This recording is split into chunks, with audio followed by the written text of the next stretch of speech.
Hello everyone, welcome to Smart Study channel. So today we will be covering topic of स्वदेशी movement. आज हम स्वदेशी movement की बात करेंगे जो एक बहुत इंपॉर्टेंट टॉपिक है जब हम मॉडर्न हिस्ट्री की बात करते हैं. ठीक है, इंडियन नेशनल मूवमेंट की बात करते हैं. और ये इसके साथ साथ जो इग्नू का एम ए हिस्ट्री का सेकेंड ईयर का कोर्स है उसमें MHI 9 इंडियन नेशनल मूवमेंट की जब हम बात करें उसमें एक बहुत इंपॉर्टेंट टॉपिक उसमें भी कंसीडर होता है स्वदेशी मूवमेंट.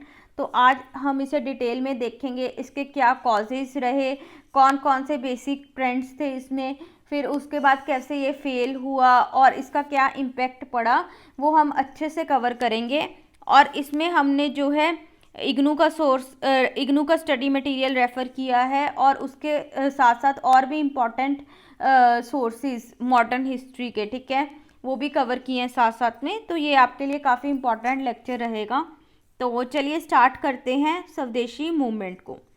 अब जब स्वदेशी मूवमेंट की बात आती है, सबसे पहले फ्रेंड्स आपको समझना होगा कि ये क्यों हुआ था. ठीक है, ये 1905 में लॉन्च हुआ था बेसिकली. और उस टाइम क्या था, बंगाल की पार्टीशन की बात हो रही थी. ठीक है, तो ये एक एंटी पार्टीशन एजिटेशन की तरह स्टार्ट हुआ. बंगाल की पार्टीशन क्यों हो रही थी, 1903 में 1903 में लॉर्ड कर्जन जो थे इंडिया का वाइसरॉय था, तो उसने बोला कि जो है पार्टीशन करते हैं बंगाल की. ठीक है, उसने जो रीज़न दिया था, ऑफिशियल रीज़न था कि एडमिनिस्ट्रेटिव वर्किंग के लिए प्रॉपर एडमिनिस्ट्रेशन चले. ठीक है, इसलिए हम काम करेंगे, पार्टीशन करेंगे. क्योंकि उसने बोला कि बंगाल जो है एक बहुत बड़ा एरिया है. ठीक है, तो इसको जो है प्रॉपर एडमिनिस्ट्रेशन यहाँ पे नहीं हो रहा, वेस्ट बंगाल, ईस्ट बंगाल. ठीक है, अगर हम इसको डिवाइड कर देंगे तो वेस्ट बंगाल में भी अच्छे से होगा, ईस्ट बंगाल भी जो है प्रॉपरली डेवलप होगा. अभी ईस्ट बंगाल में अच्छे से डेवलपमेंट नहीं हो रही. बेसिक रीज़न उसने ये दिया था. बट इंडियंस को क्यों प्रॉब्लम थी इससे, क्योंकि कर्जन का जो मेन मोटिव था, ब्रिटिशर्स का मेन मोटिव था पार्टीशन के खिलाफ, वो कुछ और था. वो क्या चाहते थे उस टाइम पे कि हम पार्टीशन कर दें बंगाल की. क्योंकि बंगाल में उस टाइम पे आप देखेंगे जो नेशनलिज्म वाली फीलिंग थी वो बहुत ज़्यादा बढ़ रही थी.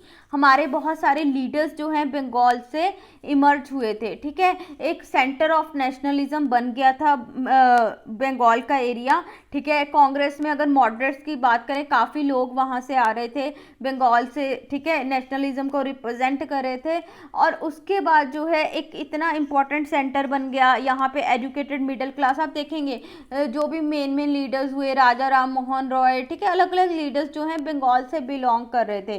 तो कहीं ना कहीं ब्रिटिशर्स को डर था कि अगर हम इसको सप्रेस नहीं करेंगे, पहले 1857 में रिवॉल्ट हुआ. ठीक है, तो ऐसे यहाँ पे भी अगर हम ये जो नेशनलिस्ट वाली फीलिंग्स अभी आ रही हैं, अगर इसको अभी सप्रेस नहीं किया तो ये भी कहीं वैसा कुछ हमारे साथ दोबारा से ना हो जाए. ठीक है, तो एक ये मेन रीज़न था. दूसरी बात ये क्या थी कि वो बंगाल को रिलीजन के बेस पे, लैंग्वेज के बेस पे डिवाइड करना चाहते थे. अब आप देखेंगे वेस्ट बंगाल जो होता है बेसिकली, ठीक है, वेस्ट बंगाल और ईस्ट बंगाल में मुस्लिम ज़्यादा थे उस टाइम पे. ठीक है, मुस्लिम्स का डोमिनेंस था और वेस्ट बंगाल में हिंदूज का था. तो कहीं ना कहीं वो रिलीजन के बेस पे भी फूट डालना चाहते थे. तो इसलिए जो है लोग, इंडिया के जो लीडर्स थे वो इसके खिलाफ एजिटेशन करने लगे कि हमें नहीं बंगाल के विभाजन को सपोर्ट करना, हमें नहीं पार्टीशन चाहिए. तो इस तरह से स्वदेशी मूवमेंट स्टार्ट हुआ था. स्टार्ट सिर्फ ये पार्टीशन के खिलाफ हुआ, बट ओवर द टाइम इसमें और भी social issues, political issues involve होते हैं. ठीक है, तो over the time it has covered a range of political and social issues. और फिर हमारे एक हिस्टोरियन हुए हैं सुमित सरकार, वो बेसिकली 4 मेन ट्रेंड्स को इसमें रिकॉग्नाइज करते हैं. ठीक है, 4 मेन ट्रेंड्स की बात करते हैं. सबसे पहले आता है मॉडरेट ट्रेंड. ठीक है, जो हमारे मॉडरेट लीडर्स थे, फॉर एग्जांपल गोपाल कृष्ण गोखले, फिरोज शाह मेहता, ठीक है, सुरेंद्र नाथ बनर्जी, जो कांग्रेस के स्टार्टिंग में लीडर्स थे. राइट, उसके बाद आता है कंस्ट्रक्टिव स्वदेशी, पॉलिटिकल एक्सट्रीमिज्म, फिर आता है रेवोल्यूशनरी नेशनलिज्म. ये हम 1 बाय 1 सारे डिस्कस करेंगे, इससे क्या मेन मीनिंग निकलता है. देखिए, अगर मॉडरेट ट्रेंड की बात करते हैं तो जैसे स्टार्टिंग में 1903 में पहले मतलब अनाउंसमेंट हुई थी, कहीं ना कहीं प्लान बनने लग गया था कि ठीक है, कर्जन ने बोल दिया था कि हाँ बंगाल को पार्टीशन करना है. तो उस टाइम पे हमारे जो मॉडरेट लीडर्स थे, जो ज़्यादा मतलब एक्सट्रीम आइडियोलॉजी में नहीं बिलीव करते थे, वो सोचते थे कि हम प्रेयर्स करेंगे, पिटीशन करेंगे, मीटिंग्स वगैरह रखेंगे, ठीक है, मेमोरेंडम भेजेंगे ब्रिटिशर्स को, तो वो सुन लेंगे हमारी बात। हम ब्रिटिशर्स के आगे पिटीशन डालेंगे कि भाई तुम ऐसे नहीं करो, ये ठीक नहीं है, तो कहीं ना कहीं वो हमारी बात मान लेंगे, ठीक है। हम पार्टीशन को क्रिटिसाइज करेंगे थ्रू प्रेयर्स, पिटीशंस, ठीक है। तो उन्होंने 1903 में मॉडरेट्स ने पहले ऐसे स्टार्ट किया, बट ब्रिटिशर्स ने देखा उनकी कोई बात सुनी नहीं, उन्होंने फॉर्मली जो है 1905 में बंगाल की पार्टीशन को अनाउंस कर दिया। अब जो है इससे मॉडरेट्स को बहुत प्रॉब्लम हो गई, ठीक है। उन्होंने बोला हमने हमारी जो सारी हम पिटीशंस वगैरह डाल रहे थे वो तो ब्रिटिशर्स ने इग्नोर कर दी, राइट। इसलिए अगस्त 7 को 7 अगस्त 1905 में कांग्रेस ने बाइकॉट रेजोल्यूशन पास किया कैलकाटा टाउन हॉल में, ठीक है, जिधर से हम कहते हैं स्वदेशी मूवमेंट की रेजोल्यूशन पास हुई, और ये फॉर्मली लॉन्च होती है after announcement of partition on 16 अक्टूबर, ठीक है, 16 अक्टूबर, वेरी इंपॉर्टेंट, 16 अक्टूबर 1905 को फॉर्मली लॉन्च हो जाती है स्वदेशी मूवमेंट, ठीक है, मॉडरेट्स के अंडर। और इस दिन को जैसे मॉर्निंग डे, ठीक है, शोक दिवस के रूप में मनाया गया, ठीक है। और लोगों ने जो है लोगों ने भी पार्टिसिपेट किया, ठीक है। वंदे मातरम सॉन्ग का वो उन्होंने प्रचार, मतलब वंदे मातरम सॉन्ग के साथ रैलीज निकाली वो गाते हुए। तो इस तरह से जो है स्वदेशी मूवमेंट का स्टार्ट हुआ अंडर मॉडरेट्स। बट धीरे धीरे क्या हुआ, एक्सट्रीमिस्ट ज़्यादा पावरफुल अब हो गए थे, ठीक है, नए लीडर्स आ गए थे, फॉर एग्जांपल बाल गंगाधर तिलक, ठीक है, बिपिन चंद्र पाल, ये सारे जो थे एक्सट्रीमिस्ट लीडर्स थे, ठीक है, लाला लाजपत राय और बिंदु घोष। तो इनके अंडर एक नया मोड़ लिया स्वदेशी मूवमेंट ने। अब पहले जो मॉडरेट लीडर्स थे उनके मेथड इतने इफेक्टिव नहीं थे, प्रेयर पिटीशन उन्होंने स्टार्ट की, राइट, ठीक है, बाइकॉट रेजोल्यूशन पास हुआ, पर वो जो है ज़्यादा कुछ कर नहीं पा रहे थे। तो उसके बाद ये एक्सट्रीमिस्ट जो आए, इन्होंने अलग अलग मेथड यूज़ करने शुरू करे। सबसे पहले इन्होंने स्टार्टिंग में कंस्ट्रक्टिव स्वदेशी मेथड यूज़ किया। अब इसमें क्या था, इसमें बेसिकली वही था कि तुम जो है इंडियन गुड्स को प्रमोट करेंगे, हम ब्रिटिशर्स के जो गुड्स हैं, अंग्रेज़ों के गुड्स हैं, उनके कोई इंस्टीट्यूशंस हैं, उनको सबको बाइकॉट करेंगे, ठीक है। और हम सिर्फ ये करेंगे कि तुम जो है स्वदेशी चीज़ों को यूज़ करो, लोगों में भी प्रचार करेंगे, ठीक है। अपने जो सेल्फ रिलायंस की हम बात करेंगे कि खुद हम जो हैं इतने सेल्फ सफिशिएंट हैं, हमें अंग्रेज़ों की ज़रूरत नहीं है, ठीक है। हमारे खुद के गुड्स जो हैं उनको प्रमोट करेंगे, हमारे खुद के जो हैं एजुकेशनल इंस्टीट्यूशंस उनको प्रमोट करना, ये इनिशियली जो है उन्होंने मेथड यूज़ करा एक्सट्रीमिस्ट लोगों ने, कंस्ट्रक्टिव स्वदेशी जिसे हम बोलते हैं, ठीक है, कि स्वदेशी गुड्स को प्रमोट करना, स्वदेशी इंस्टीट्यूशंस को प्रमोट करना। इसके अंडर डिफरेंट जो है प्रोग्राम्स लॉन्च हुए। फॉर एग्जांपल देखिए, रविंद्रनाथ टैगोर ने, ठीक है, एजुकेशनल इंस्टीट्यूशन लॉन्च किया, उन्होंने आश्रम बनाया शांति निकेतन पे, राइट। उसके बाद सतीश चंद्र मुखर्जी थे, ठीक है, इन्होंने नेशनल एजुकेशन मूवमेंट स्टार्ट की, डॉन सोसाइटी को फाउंड किया कैलकाटा में। तो अलग अलग जो है प्रोग्राम्स लॉन्च हुए, ठीक है। बंगाल नेशनल कॉलेज सेटअप हुआ 1906 में कि हम जो है इंडियन गुड्स को प्रमोट करेंगे, इंडिया की एजुकेशन को प्रमोट करेंगे, स्वदेशी तरीकों को अपनाएंगे, बाहर की जो ब्रिटिशर्स की चीज़ें हैं उनको हम जो है कम्प्लीटली बाइकॉट कर देंगे कि हम इनको नहीं यूज़ कर रहे, ठीक है। इस तरह से हुआ।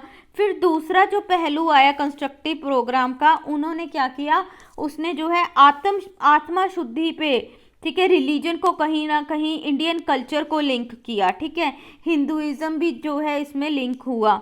उन्होंने मतलब हिंदुइज्म को एज अ धर्म नहीं देखा था, बेसिकली वो ये बोल रहे थे कि हाँ इससे हम यूनिटी क्रिएट करेंगे, ठीक है, तो हमारे कल्चर को रिवाइव करेंगे। बहुत आप देखेंगे उस टाइम पे प्रमोट हुआ हमारे कल्चरल सॉन्ग्स का, वंदे मातरम बहुत फेमस हुआ, ठीक है, रविंद्रनाथ टैगोर का अमार सोनार बांग्ला, जो बाद में बांग्लादेश का नेशनल एंथम भी बना। ठीक है, तो ऐसे ऐसे हमारे कल्चरल सॉन्ग्स थे वो फेमस हो रहे थे। ठीक है, कल्चरल स्टोरीज के थ्रू जो है इंडियन लोगों को जो है ये बात समझाई गई कि हमारा जो इंडियन का कल्चर है, इंडिया का कल्चर, उसमें आप प्राइड लीजिए। ठीक है, हमें ब्रिटिशर्स जो हैं उनके गुड्स को प्रमोट नहीं करना, उनको बाइकआउट करना है, क्योंकि हमारा इंडिया का खुद का कल्चर इतना स्ट्रॉन्ग है। ठीक है, हमें बाहर के लोगों की ज़रूरत नहीं है। तो इस तरह से यूनिटी क्रिएट करने की कोशिश की गई। जैसे कुछ लीडर्स थे, फॉर एग्जांपल बाल गंगाधर तिलक थे। ठीक है, उन्होंने इंडियन फेस्टिवल्स को, गणेश फेस्टिवल, शिवाजी फेस्टिवल, ठीक है, इनको प्रमोट करना शुरू करा। बेसिकली यही मतलब था कि इंडियंस को कनेक्ट करें, लोगों को, आम लोगों को कनेक्ट करें, ठीक है, टू नेशनलिज्म। तो इस तरह से ये हुआ। फिर उसके बाद जो है धीरे धीरे, पहले स्टार्टिंग में ये था कि हाँ हम सिर्फ स्वदेशी गुड्स को प्रमोट करना है हमें, है ना, विलेजेस को, विलेजेस के लेवल पे ऑर्गेनाइजेशन करनी है, राइट। बट धीरे धीरे ये डिमांड आगे जो है स्वराज में, ठीक है, स्वराज में ट्रांसफॉर्म होने लगी, चेंज होने लगी, कंप्लीट इंडिपेंडेंस की बात होने लगी। ठीक है, तो वो बोल रहे थे कि हम फ्रीडम के बिना जो है हम नेशनल लाइफ की बात कर ही नहीं सकते। तो ये एक्सट्रीमिस्ट के अंडर एक देखेंगे आप, उनका प्रोग्राम का तरीका जो है चेंज हुआ, उनके मेथड्स चेंज हुए। ठीक है, अब जो ये नया फेज़ उन्होंने स्टार्ट किया स्वराज का, इसके अंदर जैसे पहले वो बात कर रहे थे कि हम ब्रिटिश गुड्स और इंस्टीट्यूशन को बायकॉट करेंगे, वो हो गया। ठीक है, हम इंडिजिनस, इंडिया के ऑल्टरनेटिव्स जो हैं डेवलप करेंगे। ठीक है, कुछ भी अगर अनजस्ट लॉज, कोई इंडिया के खिलाफ कुछ गलत लॉज बन रहे हैं, उनको हम नहीं मानेंगे। ठीक है, ये एक्सट्रीमिस्ट ने अपने सेकंड फेज में बात की। और अगर ज़रूरत पड़ी तो हम वायलेंस भी करेंगे। ठीक है, स्टार्टिंग में नहीं था, बट हाँ अगर ज़रूरत पड़ी तो हम वायलेंस भी कर सकते हैं। ठीक है, तो ये एक्सट्रीमिस्ट का सेकंड फेज था। ओके, तो ये चार मेन उनकी जो है मेथडोलॉजी थे कि हाँ हम ब्रिटिश गुड्स को बायकॉट करेंगे, इंडियन गुड्स को प्रमोट करेंगे, इंडियन गुड्स का जो है डेवलपमेंट करेंगे, इंडियन इंस्टीट्यूशंस का, और अगर कुछ गलत लॉज हैं उनको हम वायलेट करेंगे, हम नहीं मानेंगे, और अगर ज़रूरत पड़ी तो हम अपनी मूवमेंट को वायलेंट भी कर सकते हैं। ठीक है, उसके बाद जैसे हमने बात करी कि कुछ जो लीडर्स हैं, औरबिंदो घोष हो गए, बाल गंगाधर तिलक हो गए। ठीक है, उन्होंने सोचा कि अगर लोगों को कनेक्ट करना है तो हम रिलीजन के थ्रू, हम जो हमारा इंडियन कल्चर है उसके थ्रू भी जो है कनेक्ट कर सकते हैं। ठीक है, फिर एक और क्या तरीका अपनाया गया जो मासिस को कनेक्ट करने का, आम लोगों को कनेक्ट करने का, समितिज ऑर्गेनाइज हुई। ठीक है, ये समितिज क्या होती थी, वॉलंटरी ऑर्गेनाइजेशंस होती थी, लोग मिलके, जैसे लीडर्स जो हैं वो समितिज ऑर्गेनाइज करने लगे, उसमें स्वदेशी के मैसेज को प्रमोट किया गया, आम जनता तक पहुंचाया गया, फिर उनकी एजुकेशन का काम किया गया। ठीक है, कुछ भी उनको सेल्फ रिलायंट बनाने के लिए कि वो अपना पालन पोषण, अपना गुजारा खुद कर सकें। ठीक है, उनको अलग अलग एक्टिविटीज़ सिखाई गई, वोकेशनल एक्टिविटीज़, क्राफ्ट वगैरह पे जोर दिया गया।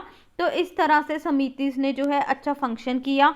ठीक है, मासेस को कनेक्ट करने के लिए इंडियन नेशनलिज्म से, तो ये सब अच्छा चला। ठीक है, उसके बाद आप देखेंगे रेवोल्यूशनरी ट्रेंड आता है। रेवोल्यूशनरी ट्रेंड क्या होता है, धीरे धीरे क्या होता है कि हमारे एक्सट्रीमिस्ट लीडर्स को सप्रेस करने लग जाते हैं ब्रिटिशर्स, राइट। ठीक है, कुछ कुछ और भी ड्रॉबैक्स अभी हम डिस्कस करेंगे। तो इससे क्या होता है, कहीं ना कहीं एक्सट्रीमिस्ट ट्रेंड भी धीमे धीमे कम होने लग जाता है और रेवोल्यूशनरी एक्टिविटीज अब स्टार्ट हो जाती हैं। आप देखेंगे रास बिहारी बोस हैं वो, ठीक है, फेमस रेवोल्यूशनरी इस टाइम पे आते हैं। सिर्फ इंडिया में ही नहीं, बाहर भी जो है इस टाइम पे रेवोल्यूशनरी एक्टिविटीज़ कहीं ना कहीं स्टार्ट हो जाती हैं। ठीक है, कैलिफोर्निया में, ठीक है, वहाँ पे सिख लोग होते हैं, वो मतलब फार्मर्स वगैरह जो पहले वहाँ पे जाके सेटल होते हैं, वो रेवोल्यूशनरी प्रोटेस्ट करने लगते हैं।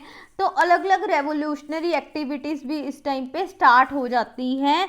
इस तरह से हम बोलते हैं कि स्वदेशी मूवमेंट में अलग अलग ट्रेंड्स आते हैं। ठीक है, मॉडरेट ट्रेंड हमने देखा, कंस्ट्रक्टिव स्वदेशी, पॉलिटिकल एक्सट्रीमिज्म, फिर जो है रेवोल्यूशनरी नेशनलिज्म भी आया। ठीक है, तो इस तरह से ये हुआ। उसके बाद हम इसका फेलियर देख लेते हैं। अब एक साइड पे हम बोल रहे हैं कि ये जो है बहुत फेमस मूवमेंट था, ठीक है, इसने जो है मासिस को इन्वॉल्व किया नेशनलिज्म में, ठीक है, इतना इम्पॉर्टेंट मैसेज दिया कि हाँ स्वदेशी को प्रमोट करो, ब्रिटिशर्स के गुड्स को छोड़ो।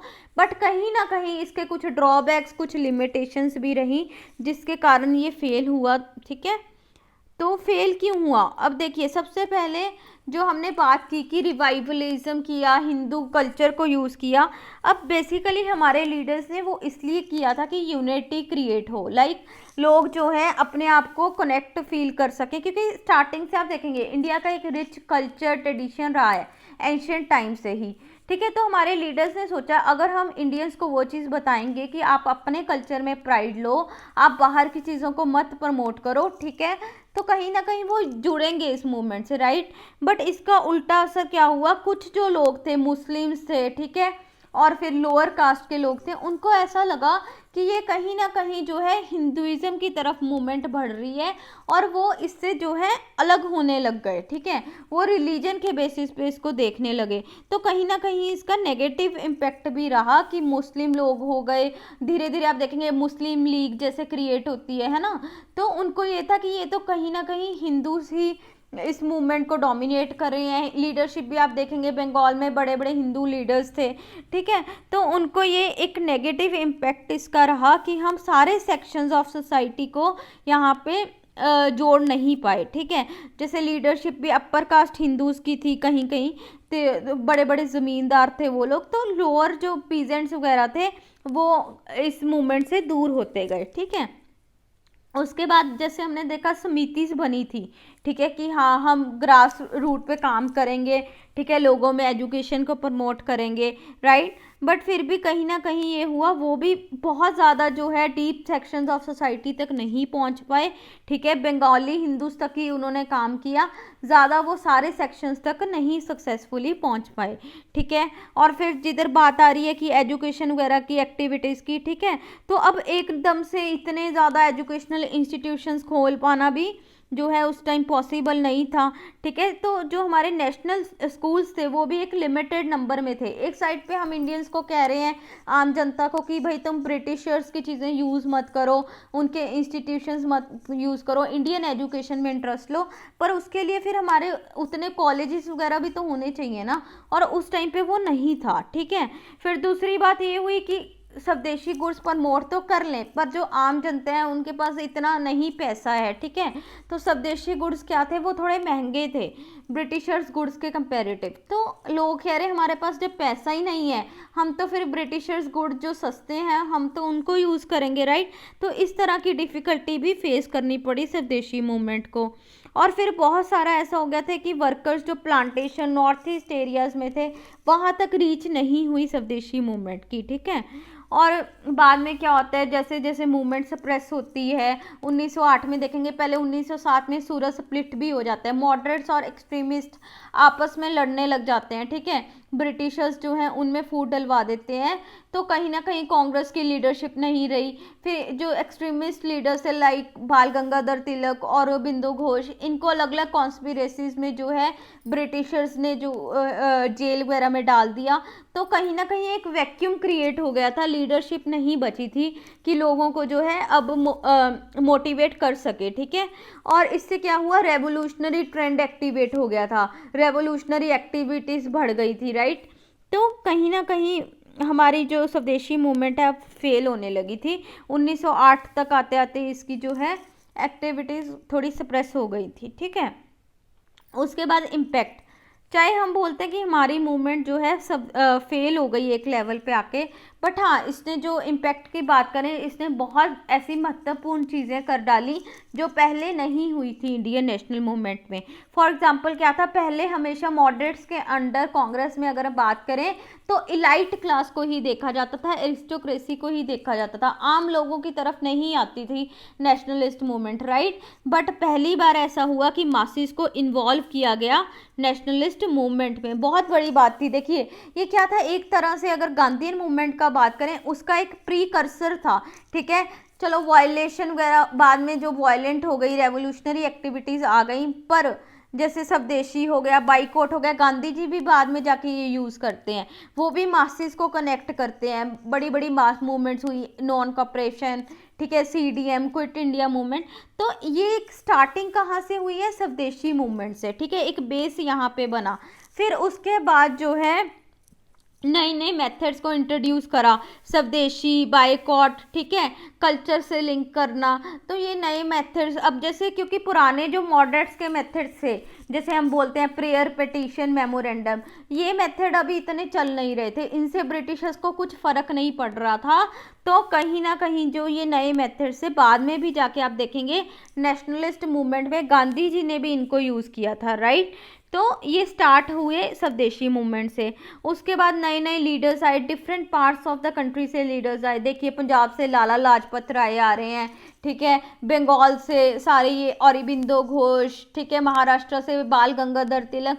तो अलग अलग जगह से, मद्रास से चिदम्बरम पिल्ले, अलग अलग लीडर्स जो हैं अलग अलग इंडिया में जो है एरिया से आ रहे हैं। पूरे इंडिया में इस टाइम पे आप देखेंगे नेशनलिस्ट मूवमेंट हमारा फैल गया था, ठीक है, यहाँ से भी, इधर से भी, नॉर्थ साउथ से भी आ रहे हैं। तो ये कब स्टार्ट हुआ? स्वदेशी मूवमेंट में। इससे पहले आप देखेंगे एक लिमिटेड एरिया से बंगाल ही सेंटर बना हुआ था, तभी ब्रिटिशर जो है बंगाल को सोच रहे थे खत्म करेंगे और इससे इंडियन नेशनलिस्ट मूवमेंट खत्म हो जाएगी, पर ये उल्टा हो गया। इसकी वजह से जो है पूरे इंडिया में नेशनलिज्म फैलने लगा था, ठीक है, नए नए लीडर्स, अब एक्सट्रीमिस्ट जो लीडर्स थे उनका कल्चर आने लग गया था, उनके नए मेथड्स आने लग गए थे, ठीक है। और सिर्फ इंडिया में ही नहीं, बाहर भी जो है नेशनलिस्ट एक्टिविटीज़ फैल गई थी, ठीक है।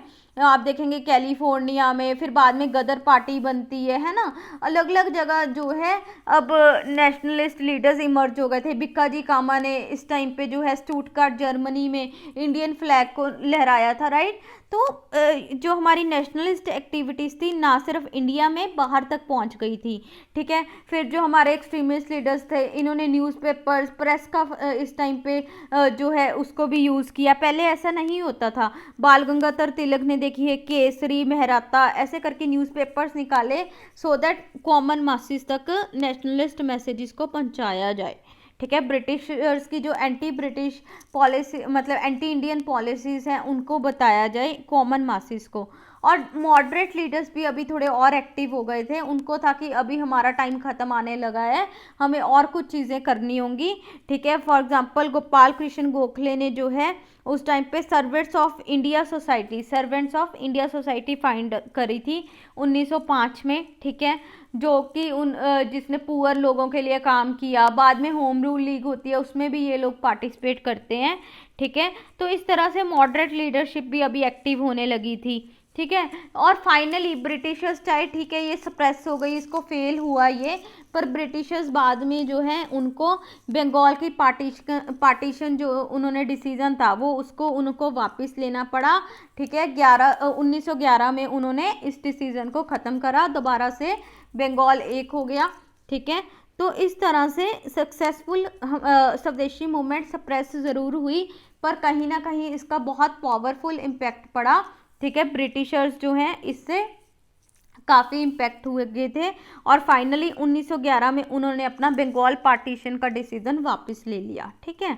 और इसीलिए जो RC मंजूमदार हैं हिस्टोरियन, वो क्या बोलते हैं कि Swadeshi movement broad the realm of national movement from theory to absolute practicality, ठीक है। तो पहले हम नेशनलिज्म की जो बात करते थे, नेशनल मूवमेंट की बात कर रहे थे, वो बोलते हैं कि वो थ्योरी में ही था, क्योंकि वो एक लिमिटेड सेक्शन ऑफ लोग उसमें पार्टिसिपेट कर रहे थे, ठीक है, आम जनता तक तो वो बातें पहुंची ही नहीं थी।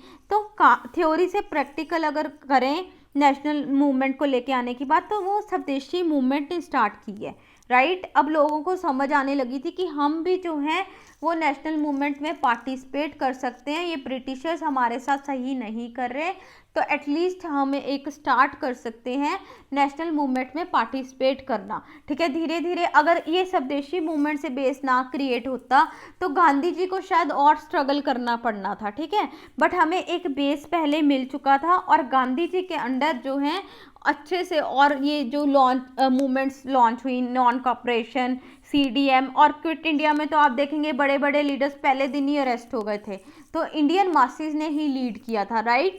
तो इस तरह से स्टार्ट कहाँ से होता है, स्वदेशी मूवमेंट से। ये एक नया ट्रेंड लेके आई थी इंडियन नेशनलिज्म में, मासिस को कनेक्ट करने का, ठीक है। तो इस तरह से हमने देखा स्वदेशी मूवमेंट का टॉपिक, वेरी इंपॉर्टेंट टॉपिक आपके इग्नू व्यू पॉइंट से भी, और कोई भी आपका कॉम्पिटिटिव एग्ज़ाम होता है जिसमें मॉडर्न हिस्ट्री है तो उसके लिए बहुत इंपॉर्टेंट है। और ये हमने अच्छे से कवर कर लिया। आपका अगर कोई भी डाउट है, ठीक है, कोई क्वेरी है इग्नू से रिलेटेड या फिर इस टॉपिक से रिलेटेड, तो आप मेंशन कर सकते हैं कमेंट सेक्शन में। हमारा टेलीग्राम और व्हाट्सएप ग्रुप भी है, ठीक है, मैं उसका लिंक डिस्क्रिप्शन बॉक्स में शेयर कर दूंगी, आप वहाँ उनको ज्वाइन भी कर सकते हैं। उसमें आप अपना कोई फीडबैक देना चाहते हैं, कोई डिस्कशन करना चाहते हैं तो most welcome, you can do that there also. तो चलिए आगे मिलेंगे नए और लेक्चर के साथ, नए और टॉपिक के साथ, ठीक है। आज हम यहाँ पे इसको ख़त्म करेंगे, कंटिन्यू करेंगे MHI 9 के अभी और टॉपिक्स इंपॉर्टेंट लेके आएंगे। तो चलिए till then, thank you, bye bye and be safe.